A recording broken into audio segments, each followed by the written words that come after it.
Hey! Salut! Je Ça voulais pas va? qu'on. Ouais, c'est bon. On est mieux de même. Comment ça va, Hey, David? hey, ça va pas pire, toi? Ouais, ça va bien. Hey, bienvenue, Sam. Bonjour, le barbu. Bienvenue. Hey, Bonjour. Écoute, oh, on s'entretient. hey, c'est quoi, c'est deux frères, deux barbes, une Bible? C'est ça, barbu Exactement. plus Bible. Et, hey, je Ouais. sais pas si t'es allé voir sur ma page dernièrement, mais Quelle page? c'est ma page personnelle, pas celui de barbu plus Bible, mais Ouais. on a atteint, papa est là, c'est toujours bon, c'est toujours le Salut. fun, peace le père. Euh, on a atteint presque 450 vues de gens qui se sont connectés pour notre entrevue avec Mylène la semaine passée. Ah oui? Oui, Colin. hey, c'est quand même quelque chose. Je suis comme vraiment surpris de ça. Je m'habitue Moi, il pas y à aurait ça. 3 personnes, je le ferais pareil. Bon, il y aurait toi puis moi, puis je le ferais pareil. Ouais, c'est ça. Donne-moi un instant. J'ai oublié de muter mon ordi là-bas. Fait que là, je m'entends en double. Je trouve pas ça le fun. Hey, Ouais, bonsoir les barbutes, les barbus, les Yes! barbuses, les barbutons, les barbutaines, les barbutons. T'es en forme à soir? Ouais. Ben, ouais, parce que j'ai vu j'ai commencé mes premiers verbes en russe. OK. Fait que je suis comme là-dedans des barbutonnes, barbutesses et tout ça. Je n'irai pas plus loin parce que mon russe est Moi un non petit peu plus, rouillé. je Mais connais si. Je pense que c'est espagnol. Fait que. ouais. Oui, c'est da. Ah, bon. Puis non, Excellent. c'est niet. Fait que c'est tout ce que je sais. Hey, on a fait les comment ça va. On a quand Oui. même, en tout cas, on a un bon sujet ce soir. Fait que qu'est-ce que tu penses, Sam, hey, c'est ça que je voulais dire. Je viens d'y penser. C'est même pas parce que je suis éparpillé dans mes affaires, c'est vraiment juste Je parce pense que que t'étais j'allais pas plié l'oublier. dans ta tête aussi, là. Oh non, c'est mes cheveux qui sont éparpillés.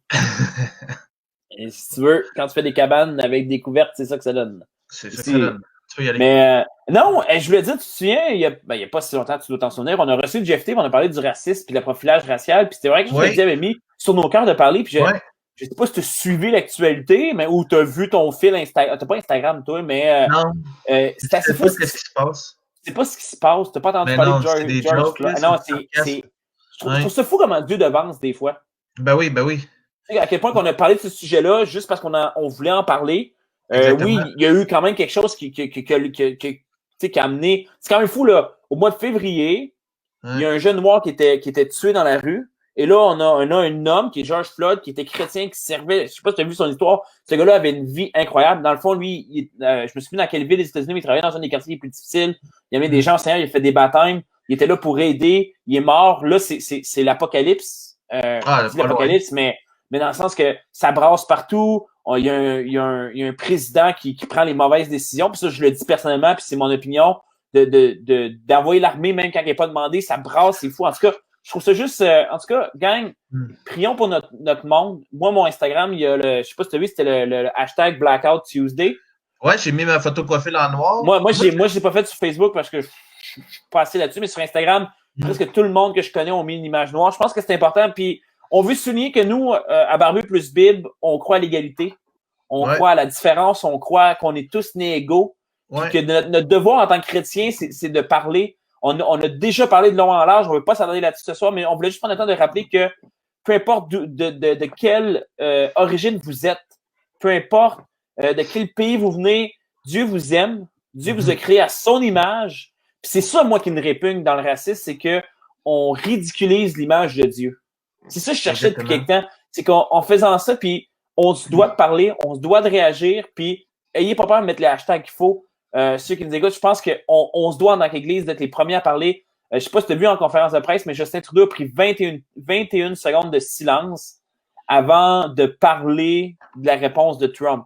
Ouais, C'était mais là, on jamais veut vu pas en tout trop cas. embarquer dans la Non, mais je voulais politique, juste te là, mais partager ça. je comprends, puis je veux dire, c'est sûr que c'est Mais, touché, puis il y a des points de vue, puis il y a des trucs, ouais. puis les États-Unis sont reconnus pour avoir des problèmes à ce niveau-là. Puis je pense que c'est important de le souligner. Moi, ce qui me répugne là-dedans, c'est que la vie, le privilège de la vie est dénigré en ce moment dans toutes les situations qu'on parle de la crise actuelle aux États-Unis, la crise du COVID. Les gens sont comme, ben, on s'en fout, là, on peut se déconfiner, mais je veux dire, il y a quand même hier 56 personnes qui sont décédées Ouais, du COVID, puis ouais. c'est comme, ces gens-là, ils ont des familles, ces gens-là ont des amis. Fait que, c'est ça que je trouve un peu déplorable dans tout ça. Là. Oui, puis je pense que c'est là que le hashtag All Life Matters, toutes les vies sont Ouais. importantes, est encore plus vrai. Puis tant qu'à être dans un sujet sérieux, On j'ai va mes se lignes. alléger le tout. Oui, oui, mais je suis resté en thématique, tu vas Ah voir. oui? Oui, quand même. Tu veux commencer? Je me souviens même plus ce que j'ai choisi. Ben oui, je suis dans la thématique, mais par rapport à tes cheveux. Mes cheveux, c'est le sujet de l'heure. Hein? Partout, c'est que je vois, c'est le sujet de l'heure. Ah oui, il peut faire juste parler de ça. Bon. Ben, tous les gens qui ont plus de calvitie à un certain âge, là, je n'aimerais pas ici Troy Wisner et d'autres, aimeraient avoir mes cheveux. Je le vis vraiment bon, ben voici mon mime. Là, au début du confinement, on ressemblait tous à ça. Puis là, avec le temps, là, c'est le 10 mai, mais ça répète le mois de juin. Là, fait qu'on ressemble tous à ça en ce moment. Moi, heureusement, tout est quand même propre. Tout est quand même propre. Hey, c'est pas ça que je me dis en ce moment. Regarde ça. Hey, l'autre fois, j'ai des couettes qui poussent. En tout cas. Hey, mais Sam, une chose depuis ta plaque de naissance. Ah, je l'ai encore. Non, mais... Regarde, là, une petite cicatrice. Ouais, mais à peu près 1 pouce de long sur 4 pouces par 8 pouces comme avant. Ouais, contrairement à avant. Hey, comparativement à avant, check bien ça. Je vais commencer par lui. Je sais même pas si lequel je suis capable de le lire. Moi qui essaie de comprendre comment on a pu passer d'une pénurie de papier de toilette à une guerre civile aux États-Unis en 3 mois. Ouais, ça change vite le temps. C'est incroyable comment je sais pas si c'est la pandémie qui accélère tout ou whatever, mais je le trouvais drôle. Je trouve que c'est vrai. C'est une question que je me suis posée quand j'ai vu, je fais comme c'est vrai. Kiki dit lui, il les a lavés, pas toi, Dave. C'est peut-être une différence entre toi et moi, je me lave une fois par semaine. Fait que, moi, je me lave à la bave de ma petite fille. Ouais. Hey, t'en as un autre? Ben oui, j'en ai un autre. Tu sais, là, quand on est frères et sœurs, ça m'a fait tout de suite penser à toi, là, tu sais, la justice. Pourquoi à moi? On a un autre frère. Non, mais je veux dire, aux 3, là, je veux dire, on était 3 là-dedans, puis je veux dire, c'était quand même cool. C'est vraiment. C'est pas plus toi puis Marc contre moi, par exemple. Ouais, c'est ça. Oui, ça a toujours été ça. C'est grandir avec des frères et sœurs. La règle pour calculer la grosseur du sous-marin. Regardez, nous, c'était les verres de lait. Là. Je me souviens, les verres de lait, c'était comme la catastrophe. Il fallait avoir les mêmes verres. Oui, les mêmes verres. Il fallait que ça soit au-dessus du nuage. Ah oui, c'est ça. Puis les barres de chocolat. Mais j'imagine que c'est le même dans toutes les familles. Il faut que ça soit égal. Je verse un verre de liqueur à Caro. Je m'assure que c'est égal. C'est la même chose avec n'importe quel breuvage que je prends avec quelqu'un d'autre. Je pense que c'est juste aussi un sujet d'équité. J'ai pensé à toi en tant qu'enseignant, puis tout. Ouais, check ça. Toutes les kids dans le futur qui essaient d'apprendre toutes les choses qui sont passées en 2020 pour leur examen final d'histoire. Ouais, ça c'est drôle. Ça, c'est quand même très drôle. Ça va être quelque chose, là. Comment 2020 a commencé? Ben, l'Australie brûlait. Après ça, il y a un monsieur qui a mangé une chauve-souris, fait qu'on a tous été malades. Après ça, il y a un gars qui est mort. On a quoi? On a 6 mois de fête, même pas. Ouais. Mais c'est fou tout ce qui s'est passé. Là. On oublie, là, mais il n'y a pas longtemps, il y avait la crise ferroviaire au Canada. Les Amérindiens. Non, mais c'est vrai, les Amérindiens qui Kobe Bryant, tu sais, c'est toutes des choses que, tu sais, on est comme c'est loin, mais tu sais, je veux dire, ça fait même pas 3 mois, là. C'est complètement débile. Il y avait du hockey aussi, il n'y a pas si longtemps. Je sais même plus c'est quoi du hockey. Moi non plus. Tout ce que je sais, c'est que j'ai hâte que ça recommence un jour, mais pas cet été. Pas cet été, s'il vous plaît. Mais Sam, on a ici ma tante Linda. Salut Linda. Là, j'ai une question pour toi. Mais c'était sa fête il n'y a pas longtemps, Linda. Bonne fête, ma tante. Bonne fête à toi. Si je serais venu, je t'aurais fait un gâteau. Mais tu peux pas venir! Réchauffe! Mais est-ce qu'on. Peut-être qu'elle va pas nous répondre, ça nous écoute. Est-ce qu'on dit on va au Mont-Laurier ou à Mont-Laurier? C'est un débat que j'ai avec Caro et on n'est pas capable de régler la question. Personnellement, on va pas là, c'est trop loin. Je m'excuse. C'est drôle, on aime ça. Hey, Sam, là-dessus, elle va sûrement nous écrire, ça va nous voir encore. Ouais. Peut-être quitter le live, là. C'est ça, nous abonner. Ce soir, discussion au sujet chaud. Oui, c'est chaud, certain. Mais, OK, on a décidé de. Parce qu'on avait déjà. Ma tante Linda nous dit merci aussi. Sam, je vais prier, puis on va parler d'un sujet. Je pense que c'est important parce que c'est un. On ne parlera pas de racisme, on l'a déjà dit, mais c'est un gros sujet, puis je pense qu'on doit aujourd'hui aborder ça, puis je pense avec tout ce qu'on vit encore plus. Père éternel, merci pour chacune des personnes qui nous écoutent ce soir. Merci parce que c'est un privilège qu'on a, moi et Sam, de pouvoir déconner ensemble, de parler de la Bible qui nous passionne, puis de mettre toi au centre de tout ça, Père, et viens nous aider à bien aborder ce sujet ce soir. C'est un sujet qui est chaud, c'est un sujet qui est tellement important pour les jeunes et moins jeunes, Seigneur. Je pense que on n'en parle pas assez. Je pense que c'est ça la problématique, c'est qu'il y a tellement de sujets qui sont proscrits dans nos églises, qui sont presque bannis. Aide-nous à pouvoir en parler librement, ouvertement, de confronter nos idées par rapport à ça. Dans ton nom, Jésus, que je t'invite par ton Saint-Esprit à nous relier tous ensemble. Amen. Amen. Donc, si je peux traduire, moi, quand c'était juste après le mardi passé, après notre live, j'ai reçu un message de quelqu'un qui partageait cette nouvelle-là. Dans le fond, je vais juste expliquer une nouvelle, t'expliqueras le contexte rapidement. Ouais. C'est bon. En fond, la nouvelle, c'est qu'un le chanteur principal de Art Nelson, un groupe qu'on aimait vraiment quand on était jeune, de la musique encore pop. aujourd'hui. Ouais, super bon groupe. C'est quand même assez populaire, là, a décidé qu'il ne croyait maintenant plus, j'imagine avec les conséquences de la vie, là, il ne croyait plus en Dieu. Puis il a fait un post sur les réseaux sociaux et là, ça s'est parti, c'est comme une traînée de poudre. Puis il parlait un petit peu là, de ses luttes, de ses craintes, puis qu'il était très mal à l'aise avec ça, puis qu'il pouvait pas le garder pour lui. Il devait absolument le dire au monde entier qu'il ne croyait plus en Dieu. Ouais. Mais oui, puis j'ai rarement vu un post Instagram, les images, parce que c'est écrit en images, dans le fond, là, c'est un texte écrit sur un fond aussi long. Mais j'ai vraiment trouvé ça important qu'il y ait justement le courage d'en parler. Je pense, on n'encourage pas ça, mais je comprends le chemin. Parce qu'il faut comprendre que toi, Sam, tu l'as vu mardi passé. C'est le dimanche d'avant que ça s'est produit. Moi, je l'ai vu là quand ça a été posté parce que je le suivais beaucoup parce que Art Nelson, comme ça m'a dit, c'est un groupe pop-punk. Ils sont venus à CJYC, c'était le concert de ma vie. Je sais pas si tu te souviens, mais j'étais en avant front row, j'ai eu le pic, j'ai eu tous les pics, j'ai eu les batteries. En tout cas, c'était, tu sais, quand t'es kid, tu connais toutes les chansons. Et à cette époque-là, il n'était pas le chanteur, mais le guitariste.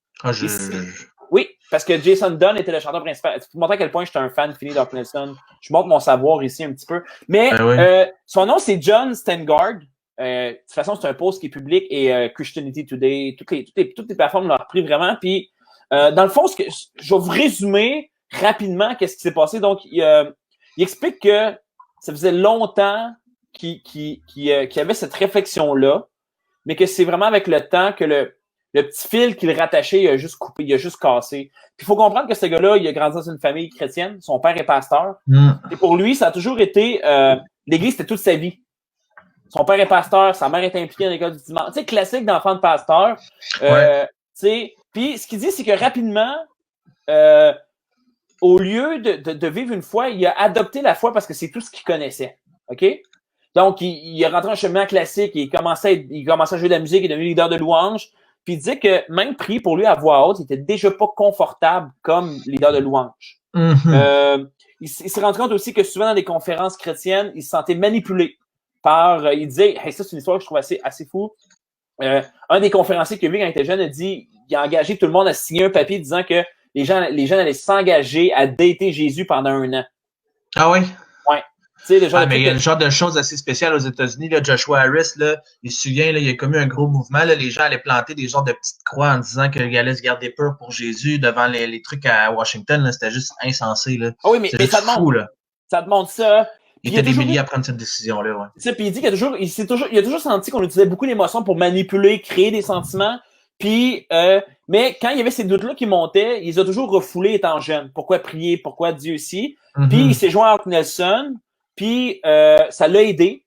Puis c'était un de ceux qui a poussé beaucoup pour passer d'un pop band qui chante California ou tout ça vers être plus arrivé là-dedans. Puis sa première série de doutes, c'est les séries de doutes classiques.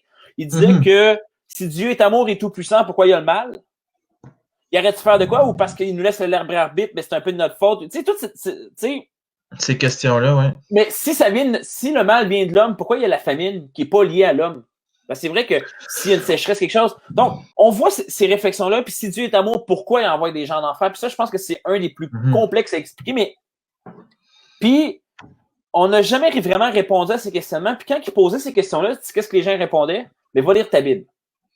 Mais ce que ça a fait chez eux, c'est que il s'est mis à questionner la Bible.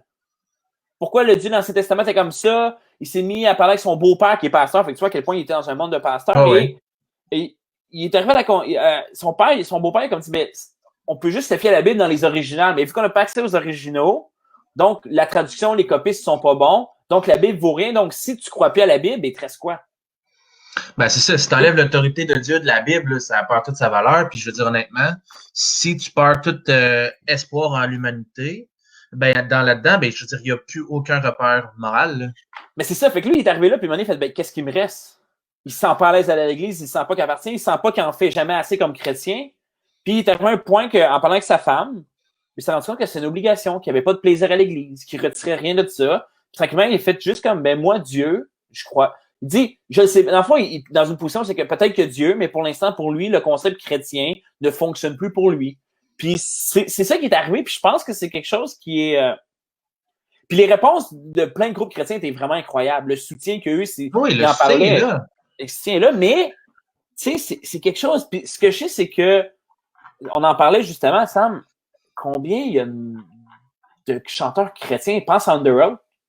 Aaron Gillespie, qui a probablement fait un des meilleurs albums de louanges à mon humble avis, a eu la même réflexion. T'as Trey Pearson, qui est pas lié avec nous autres, mais que tu apprends que finalement, c'est Nevertheless. Pas Nevertheless, mais un autre groupe. En tout cas, j'ai le nom, mais je l'oublie. En tout cas, que finalement, il n'a jamais été chrétien et il est homosexuel. Donc, il y en a plein, on peut en nommer plein. Joshua Harris, l'année passée, m'avait choqué. La fille qui chante Gungor, la fille là, qui était de Gungor, qui a écrit Beautiful Thing, là, elle aussi, elle a quitté son église, elle a quitté la foi. C'est un sujet qui est assez d'actualité. Je veux dire, c'est normal. Là, c'est des gens qui sont publics, mais combien de gens qui sont pas en lien là, avec des gens que toi tu connais, que moi je connais, qui sont pas célèbres, qui quittent la foi, c'est quelque chose d'assez on en connaît plein. Aberrant, oui. Ouais. Mais pourquoi, Sam, tu penses? Parce que, tu sais, je me dis, c'est sûr qu'il y a plein de questions qui n'ont pas de réponse. Ouais. On le sait, le doute fait partie. Je veux dire, les Écritures nous en parlent. On ne le lira pas, mais on connaît toute l'histoire de Thomas. Moi, j'aime Thomas parce que son surnom, c'est Didyme. Ben oui, Didyme. Ouais. Didyme, notre bon vieux Didyme. Mais tu sais, quand tu regardes l'histoire de Thomas, Thomas n'était pas avec les 11 qui restaient. Donc, il était 10, lui, il n'était pas là. Puis les gars font comme, hey, on a vu Jésus, man, on a revu Jésus. Puis lui, il fait comme, ah, les gars, vous niaisez. Moi, c'est ce que je pense que c'était ça sa réaction à Thomas. Ouais. Oh, quand les disciples ils ont dit, puis il dit, ben, les gars, moi, je vais vous croire quand je vais mettre mes mains. Il est comme, il avait sa réflexion, puis je sais pas si tu as déjà remarqué, mais Jésus lui a répondu à ses doutes. A juste dit, ben, heureux ceux qui ont cru sans avoir vu. Puis ne soient pas incrédules. Puis je me dis, gang, si ça vous arrive d'avoir des doutes, c'est correct. Moi, là, si je réfléchis trop, je fais comme, c'est vrai que ça marche pas des fois. Mais on fait quoi, Sam, quand on a des doutes? Ben, moi, je pense que les doutes sont à valoriser. Je veux dire, à un moment donné, c'est ce qui t'amène à réfléchir, mais c'est parce qu'il y a toujours le danger dans le doute d'aller vers l'irrationnel, dans le sens que si tu cherches pas à comprendre la source, puis il y a des choses qu'on n'aura jamais de réponse. Et ce que je trouve intéressant, c'est que souvent, on va se fier plus à des émotions qu'à des faits. Puis on est dans un monde qui valorise beaucoup plus l'émotion, le divertissement, toutes sortes de choses, et qui va faire en sorte qu'on est comme vraiment dans un monde où ce qu'on veut, on ne cherche pas la vérité, on cherche ce qui nous rend confortable. Ouais. Donc, si c'est une vérité qui me rend inconfortable, je veux dire, comme prier à voix haute, j'en connais des centaines de jeunes qui ont ce problème-là. Mais je veux dire, j'ai juste sorti des gens que Jésus a appelés et que c'était hyper inconfortable. Je veux dire, Abraham a été appelé à 80 quelques années à partir. Inconfortable. Ouais. Va sacrifier ton fils. Ultra inconfort. C'est un de ses arguments pourquoi Dieu demande ça de John dans ses questions. Pourquoi tu dis? Pour faire comme, hey, c'est une blague! Mais attends, je vais continuer avec ce que je voulais dire, puis on embarquera dans ce point-là parce qu'il y a une dynamique à comprendre que je pense qu'on ne comprend pas assez bien. Je dirais que, tu sais, je veux dire, Moïse va voir le pharaon qui fait quitter le peuple d'Égypte, tu sais, puis je veux dire, juste les disciples qui suivaient Jésus, tu sais, Jésus, il dit, suis-moi. Qu'est-ce que tu veux dire? Fait que, tu sais, je pense que le niveau d'inconfort est là. Puis, tu m'amènes à un point de, tu sais, souvent le bien et le mal, on se questionne sur, hey, Dieu, est-ce que Dieu est amour? Puis moi, j'ai trouvé quelque chose qui m'a hyper réconforté. C'était un grand, il est assez grand, là, dans la grandeur, mais c'est un scientifique chrétien, Teasdale, je pense, quelque chose comme ça. Oui.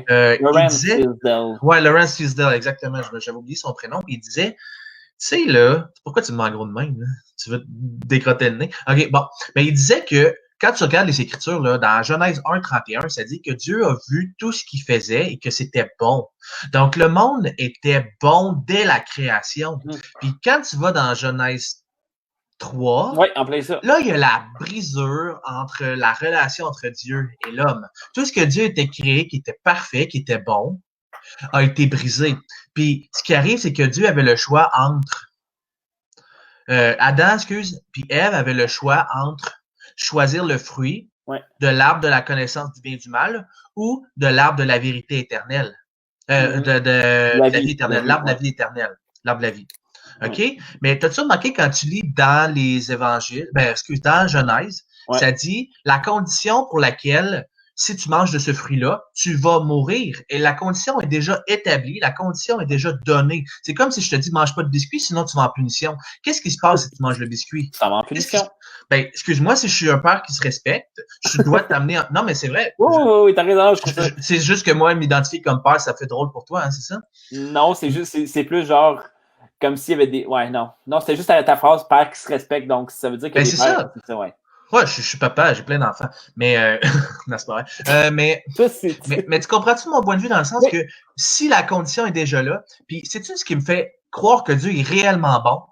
C'est que si tu continues à lire dans Genèse 3, là, la fin peut paraître bizarre. Ça dit que Dieu pose des anges pour garder l'arbre de la vie. Pourquoi il fait ça? Il fait ça parce qu'il veut pas que tu vives éternellement dans le péché. S'il positionne, là, Ève, elle croque du fruit. Ève, elle croque du fruit, elle le donne à Adam, puis Adam, il dit, ah, on est dans le trouble, on va aller manger de l'autre arbre. Il aurait vécu éternellement dans le péché. Wow.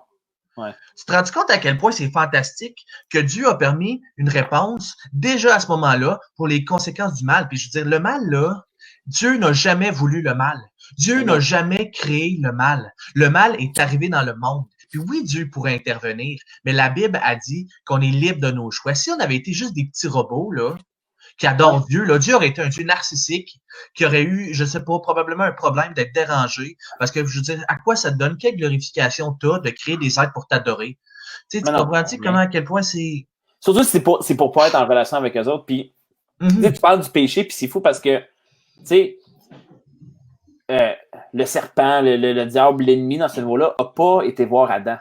Ben non, c'est sûr que non. Il est allé voir, parce qu'Adam avait reçu la vérité de Dieu lui-même. Là, directement de Dieu. Ève l'avait chose. Puis en fait, ce qu'il dit, c'est qu'il dit, est-ce que tu te fies à ce que Dieu te dit ce qui est bon? C'est ça qu'il dit à la femme, ou est-ce que tu veux choisir ce qui est bon pour toi? C'est ça le libre arbitre, c'est que maintenant, c'est nous, puis on voit à quel point qu'on n'est pas capable. Parce puis dans toute chose, puis je pense que c'est ça aussi que, au niveau de que Dieu est bon, puis c'est Dieu, puis son plan, c'est que Simon, c'est qu'il n'a pas été pris de court. Il n'a pas été pris de court. Puis tout le long dans l'Ancien Testament, puis s'il y a des gens qui doutent, puis qui disent oui, c'est rough, mais c'était une période qui était difficile, que tu regardes l'Empire romain, tu regardes les Assyriens, tu regardes Babylone, tu regardes ce que c'était comme ça. Tu tues tout le monde tout le temps. Mais tout le long, tu vois, là, moi, je suis en train de lire Ésaïe, puis j'ai lu les rois, puis à quel point Dieu a toujours repoussé un peu son jugement. Oui, la grâce est toujours là. Elle est toujours là, puis on n'est pas habitué à ça. Puis ce qui est difficile pour nous, c'est que je pense que c'est quelque chose qu'on fait souvent, c'est qu'on essaie de comprendre avec notre regard d'aujourd'hui des choses qui ne se fait plus de la même façon. Puis je pense vraiment que, tu sais, ce qui est complexe, puis tu sais, la Bible est sûre. Tu sais, 2 Timothée nous le dit. Je sais pas si tu t'en vas, Sam. T'allumes ta petite lumière. Mais un de mes textes... pas ma petite lumière, excusez. Tu sais, on parle souvent de la Bible, de toute la complexité, puis moi, je viens de faire une étude avec mon groupe de jeunes sur, on commence sur Pose ta question, qui est, salut les Brier, salut JDJ, sur poser des questions par rapport à la Bible. Tu sais, puis, un peu là, je vais chercher, mais je veux te dire quelque chose, c'est un texte que j'aime vraiment parce que, hey, Timothée, t'es caché. Et dans le fin fond. Ouais, c'est parce qu'il y a Colossiens aussi, en tout cas, il y en a pas assez de livres en Bible. 2 Timothée. 2 Timothée 3, 14, 17, OK? Il est où? OK. Toi, garde seulement ce que tu as appris, ce que tu as accepté comme quelque chose de sûr. Tu sais quels maîtres t'ont appris cela? Oui, tu connais les livres saints depuis ton enfance. Ils sont capables de donner la sagesse. Cette sagesse conduit au salut quand on croit en Jésus-Christ. Tous les livres saints ont été écrits avec l'aide de Dieu. Ils sont utiles pour enseigner la vérité, pour persuader, pour corriger les erreurs, pour former à une vie juste. Grâce aux livres saints, l'homme de Dieu sera parfaitement préparé et formé pour faire tout ce qui est bien. Puis dans d'autres traductions, là, j'ai pris Parole de Dieu parce que c'est ma Bible la plus proche, mais ça dit, elle est inspirée de Dieu, elle est sûre et véritable. Ouais. Puis, tu sais, on met souvent ça en question. Puis là, tu viens toute la question sur est-ce que la Bible est inhérente ou est-ce qu'elle est infaillible? En français, inhérent. Inhérent, c'est qu'il n'y a aucune erreur à tous les niveaux dans la Bible. Okay? Donc, la Bible est parfaite et beaucoup de familles d'église vont dire la Bible est parfaite dans ses originaux, dans les textes originaux. Tandis que l'infaillibilité, ici c'est un petit peu plus difficile, veut dire que ça se peut que des copistes, des scribes ou des erreurs dans la Bible, mais tout ce qui touche à la théologie de Dieu, il n'y a pas aucune faille dans le système. Et c'est intéressant. C'est très intéressant. C'est un concept que moi, je suis un peu balancé entre les deux, mais je crois aussi que, tu sais, puis ce qui est fou, c'est que Pierre dit, dans un autre texte que je ne lirai pas, mais je vais le paraphraser, il dit dans 2 Pierre, c'est 2 Pierre 1, 12, 21, là, je ne lirai pas tout, mais il dit, vous faites avoir confiance, vous faites avoir pleinement confiance dans les Saintes Écritures, parce que ce n'est pas des fables bien ficelées, mais vient de témoins oculaires, puisque nous étions présents quand... Fait que, tu sais, on oublie que la Bible qui est rencontrée, tu sais, les évangiles sont construits par des gens qui étaient là. Puis ce que je trouve qui est plate, c'est qu'il y a plein de questions. Puis on peut pas toutes les répondre parce qu'il y en a trop. Non. Mais ce qui est triste, c'est que il y a beaucoup de gens arrivent avec des doutes. Puis on dit aux gens, la question qui est si simple, va lire ta Bible. Mais moi, je la lis la Bible, là, je la lis à tous les jours. Je sais pas pour toi, là, mais oui. On la lit moi, en tout cas, j'ai maintenant cette discipline-là. Je peux dire que je lis dans ma Bible à tous les jours. J'étudie la parole de Dieu. Puis sais-tu quoi? Je vais être honnête avec tout le monde. Il y a des fois que je lis et je suis pas sûr que j'ai bien compris. Ah ouais, c'est normal. Puis je l'ai lu là, de A à Z là, il y a 2 ans. Là, je me suis attaqué là, de A à Z là, en 5 mois pour donner une idée à quel point je me suis plongé dedans. Puis des fois, j'étais comme, tu sors de là, t'as lu, là, puis t'es comme. Fait qu'on dit à du monde, va lire ta Bible, toutes les réponses sont là, mais on se donne pas l'espace pour se poser des questions à propos de ça. Puis discuter, de jaser. Puis de dire comme, tu sais, il y a une expression en anglais qui dit agree to disagree. Hein? Puis oui, c'est vrai, c'est vrai qu'il y a par la foi. Mais en même temps, on doit avoir les plateformes, les endroits pour se dire comme non, ça je comprends pas, puis ça marche pas, puis ça me bug. Puis ce qui est difficile, c'est qu'il y a des gens qui vivent avec des doutes, puis on leur dit va lire ta Bible, prie là-dessus, Saint-Esprit va t'éclairer. Oui, c'est vrai. Il va révéler des choses par l'Esprit, c'est dit, la parole est inspirée de Dieu.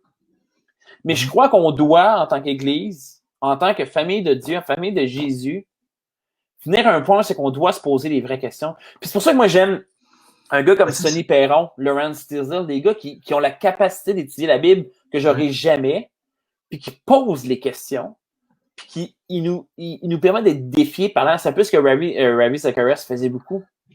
Puis je pense que si on se permet ça, ben oui, mais même Francis Chan le fait, puis Francis Chan se fait souvent taper ses doigts pour des positions, des affaires, mais il parle, puis il pose des questions.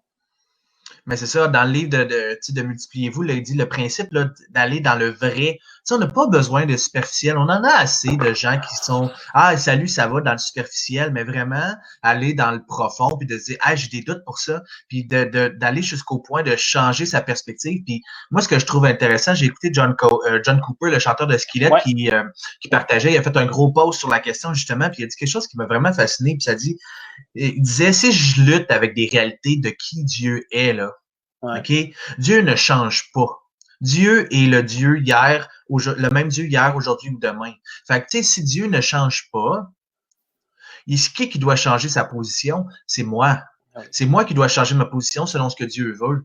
Tu sais, c'est ça qui est comme touché, c'est que, c'est comme si moi, ma perception était meilleure. Ben, c'est sûr que tu as ta vision à toi, mais Dieu a une perspective éternelle. Ah oui. Puis mon point de vue est meilleur que le tien, j'ai un bac en théo. Non, c'est pas vrai. non, mais c'est une blague. C'est une blague. Non, mais souvent, c'est ça. Souvent, c'est comme où on a le même combat par rapport aux familles d'église. Ah oui. Et parce que je suis plus charismatique, je ne vais pas nommer personne ici, ben, on a quelque chose de plus, mais vu que vous êtes plus axé sur la Bible, sur la parole, tu sais, tout le monde est là, mais pourtant, ce que je trouve, puis tu sais, John Cooper, là, de Skillet, il s'est fait ramasser. Il s'est fait traiter d'humaniste par certains groupes, puis ça, puis je suis comme, mais on peut-tu avoir ces endroits-là de discussion? Ah oui. Parce que c'est vrai que c'est fréquent. Moi, là, comme je dis, je suis en train de lire le Nouveau Testament, l'Ancien Testament, là, puis des fois, je suis comme, hey, il y avait bien la mèche courte. Ah oui. Hey, c'est rough, là. Tu sais, Moïse a quand même par l'épée, là, tu sais, les Lévites, là, c'est comment ils ont eu leur job de prêtre? Puis là, je le dis pour tout le monde qui l'écoute, ils ont tué 3000 hommes. Ils ont quand même pris leur épée, ils ont tué 3000 hommes parce qu'ils avaient fait c'est le veau d'or, je pense, à ce moment-là. Là. Mais ce que je veux dire, c'est que, puis c'est peut-être une façon qu'on va rapper un peu tranquillement. À moins, as-tu quelque chose à ajouter? Non, mais c'est ça, je trouve que c'est un sujet qui vaut la peine d'être abordé dans le sens les doutes, on en a tous, c'est des choses qui font partie de la vie. Mais je pense que ce qu'il faut s'accrocher, c'est à la vérité. Puis je pense qu'on est dans un monde où la vérité est vraiment comme Flou, je dirais, là. C'est comme ta vérité, ma vérité, notre vérité, tu sais, mettons, limite, là. Fait que, tu sais, Ouais. je pense vraiment que il faut s'accrocher à la vérité. Je pense que, moi, je crois, sincèrement, que la Bible est la vérité. La Bible doit être notre guide de vie. Oui, oui, oui. Puis, je veux dire, être assez clair sur certains sujets. Il faut pas. Puis souvent, ce qui se passe, c'est que euh, l'Église devrait influencer la culture. Tu sais, les disciples Oui. de Jésus, je veux dire, les disciples de Jésus devraient influencer la culture, mais c'est la culture qui influence les disciples de Jésus, puis c'est ça qui est problématique. C'est que la culture est changeante, la mode change à chaque 3 mois, à chaque saison, là, à le jaune est à la mode cette année. Ah oui, tout Tu le sais, monde est rendu puis, des maîtres. Toutes les églises sont rendues des maîtres de YouTube et de Facebook Live, là. ben oui, c'est ça. Ben même nous, là, on est Oui. rendu des. Tu sais, puis là, la mode, c'est les avatars sur Facebook, Ah, puis ça, c'est pas rendu là, là. Je suis content d'être sur iPhone, ça marche pas. ouais. Mais, mais Sam, t'as raison, puis savez-vous quoi, à tous ceux qui nous écoutent, avoir des questions, puis remettre des choses Mm. en perspective, c'est important. Puis je pense vraiment que on se laisse pas assez de place pour ça. Puis Parce quand tu as que, des questions, ouais, vas-y. ben va chercher des réponses. Tu sais, parle à quelqu'un qui est plus vieux que toi, qui a plus de sagesse, qui a plus de. Je dis pas que j'en ai plein, là, mais tu sais, je veux dire, va chercher des réponses, respecte tes questions. Ou si la réponse ne satisfait pas, demande à quelqu'un d'autre. Puis si ta réponse elle te satisfait pas, va plus loin, va Ouais, plus c'est loin. ça. Puis Mané, tu vas trouver une point, c'est comme, je vais donner un exemple. Sonny a partagé normalement sur son blog, qui est vraiment, est-ce que Sonny Perron, c'est un apologète de l'Alliance, théophile.xyz, allez voir ça, c'est vraiment incroyable. On mettra le lien dans le prochain vidéo. Mais Sonny a étudié une perspective de l'enfer que je veux pas juste me plonger là-dedans, parce que c'est juste Ah trop ouais. difficile à expliquer, mais je l'ai lu et je suis allé étudier les textes. Et je dois avouer que je vais dire ça entre nous autres et ceux qui nous écoutent, je suis en train de revoir mon point de vue sur l'enfer. Sur ma perspective. Puis moi, au départ, j'étais braqué, puis je me suis astiné bec et âme avec Sonny, là.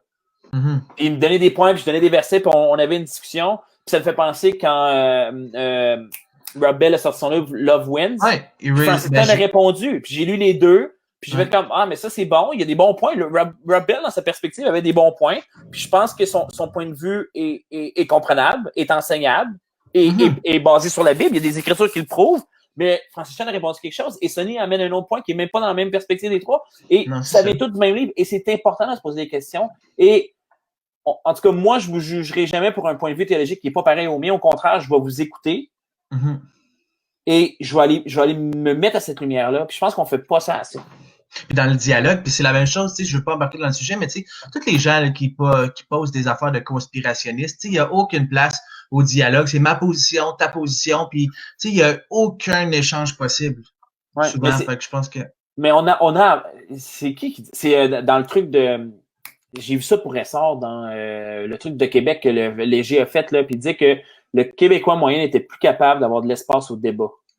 Non. D'avoir un endroit pour parler, puis on le voit. Tu sais, tu parlais de Laurent Tisdale. Il est venu à Rimouski, ils l'ont invité, puis il s'est fait ramasser dans un endroit en tout cas, il y a eu plein de pots, mais il s'est retrouvé à aller débattre contre 3 biologistes vraiment calés de Lucar dans un pub. Il était seul, pas préparé, au bien le mal, puis c'était quelque chose j'en ai entendu parler, c'est qu'ils ont été obligés d'arrêter ça, puis de juste arrêter parce que ça semblait pas beau. Parce que les gens se braquent tellement. Puis je pense que même dans l'Église, on a ce problème-là. À propos de plein de sujets, il y a tellement de sujets tabous. Le doute, la remise en question aussi. Puis si vous êtes là-dedans, n'ayez pas peur. Venez nous voir. Sam, il l'a dit tantôt, vous avez des questions. Vous avez des sujets qui veut qu'on. Oui, on le dit, on est en train de réfléchir ces prochains formats, mais on veut continuer dans l'été avec un autre format. On a quand même de peut-être l'amener en mode podcast, si ça vous intéresse aussi, qu'on va se préenregistrer, qu'on va mettre ça sur YouTube ou peu importe pour qu'on continue ces discussions-là parce que, voyez-vous, ça fait déjà 35 minutes qu'on jase, puis on a juste gratté la surface. Puis on veut aller plus loin là-dedans, puis on veut vous encourager. Puis si tu es dans un point, c'est que tu es sur cette ligne-là ce soir entre le doute et l'incrédulité qui est la perte de la foi. Mais je prie pour toi. Viens nous voir, n'ayez pas peur. On a peut-être l'air méchant, mais on est juste barbu, c'est tout. Puis on comprend, on a déjà été là, on comprend ça, puis on vous aime, gang. Puis je veux prier pour toi. Je veux prier pour vous autres, pour n'importe qui. Père, aide-nous en tant qu'assemblée, en tant que ton corps, à avoir ces endroits-là de discussion.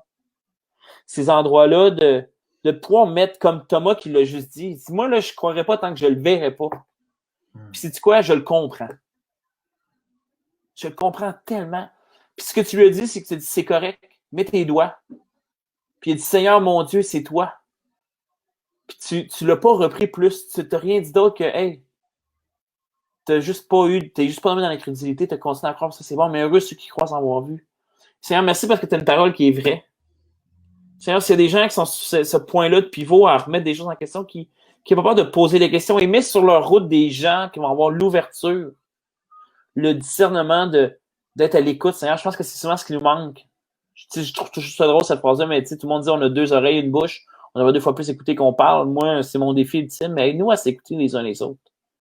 À aller plus loin là-dedans, Seigneur. Et merci pour cette plateforme-là que tu nous donnes, Seigneur, qu'on puisse parler de toi dans la simplicité des choses, dans ton nom, Jésus, que je te prie, je te rends gloire. Amen. Amen. Hey, merci, David. Hey, merci, Sam. Pour jeudi, entrevue, on va voir qu'est-ce qui va se passer.